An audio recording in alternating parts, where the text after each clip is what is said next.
Parshas Behaloshon. This week's Parsha contains two verses that are familiar to us. They're separated by upside down or reversed letters nun. The words are as follows, the verses are as follows. This is the sixth aliyah, Shishi. This is Perek Yud. It's the last two verses of this chapter. It's Lamed Hey and Lamed Vav. That's chapter 10 and verses 35 and 36. They read as follows: Vayhi ben Soah ha'aron, Vayomer Moshe, and it was as the ark would journey, and Moshe would say, Kuma Hashem v'yafutzo oivecha, v'yanusu misanecha mipanecha. Arise, Hashem, and let your foes be scattered. Let those who hate you flee from you, from before you. And the next verse is Uvnucho Yomar, and when it was rested, he would say, Shuva Hashem rivavos alfei Yisrael, reside tranquilly, O Hashem, among the myriad thousands of Israel.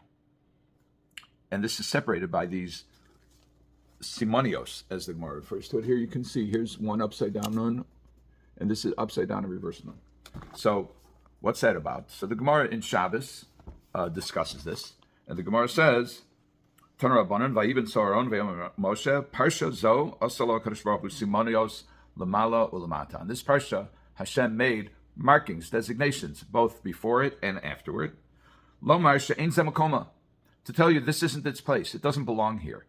Why? Because this is not where the Torah talks about the travels, and the travels of the Aron and the travels of the Bnei Yisrael. And according to that opinion, this is cited in Rashi. It really belongs in when it talks about the flags and the traveling and how they would camp and how they would decamp, etc. Rabbi Omer, lo min Hashem, who said, no, that's not the reason. Elam ibnei sefer choshev hu b'fnei atzmo. It's considered to be a sefer, a book by itself. Now we know that there are 5 chumashim. The word chumash means split into 5.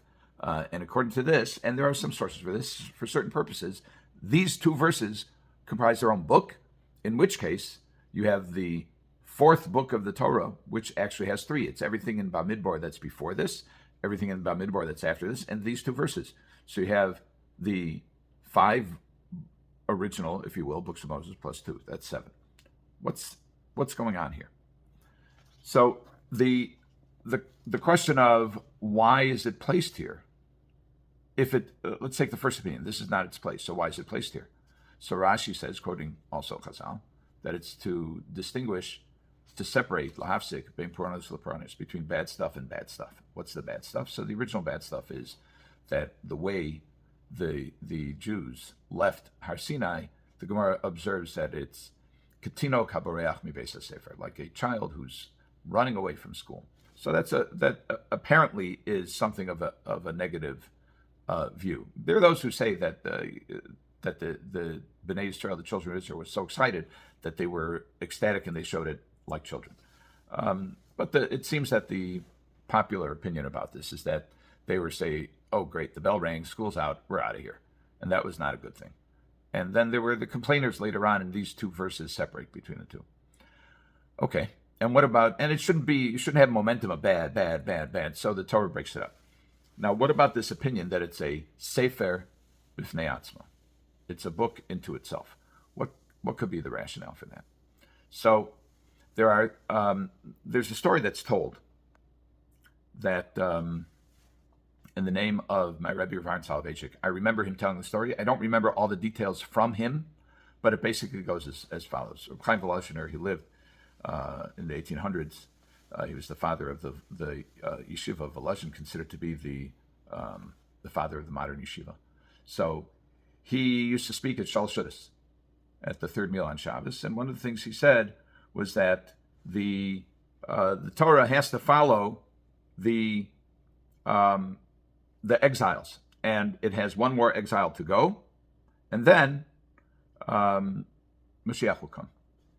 And either David Tevel or Rav Itzele Peterberger, his son, said, what's the station? What's the last station?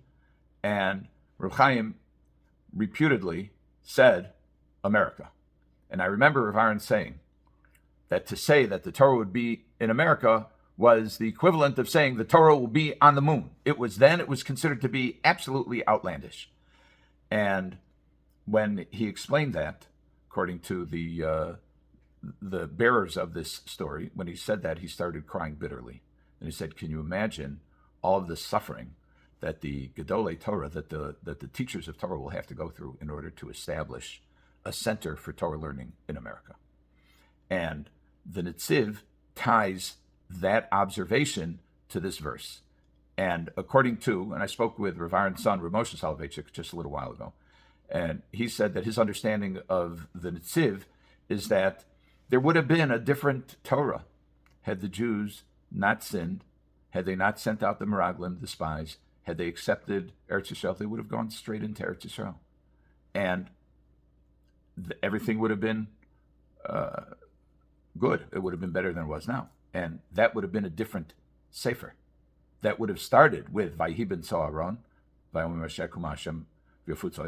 the Aaron started the journey. And Moshe says, okay, all the enemies, may all the enemies scatter. And then Uvnucho, and when it rests in Eretz Yisrael, then it would be Shuv Hashem Ruvos Afei Yisrael, that rest among the myriads, the tens of thousands, ultimately the hundreds of thousands now, the millions of Jews in Eretz Yisrael. But we didn't accept Eretz Yisrael so easily, and as a result, we have a different Sefer Torah, the Sefer Torah of people who gave HaKadosh Baruch Hu a hard time about Eretz Yisrael. And the Mefarshim say, what kind of enemies does the Almighty have? And Chazal say, and Rashi quotes this, that this comes to teach you that those who hate Israel actually hate Mi She Amar V'Hayaholam. He who spoke and the world came into being. When he spoke and the world came into being, he created the world. And he chose the Jews to be their emissaries. And if you don't like that, then you don't like what HaKadosh Baruch Hu is doing.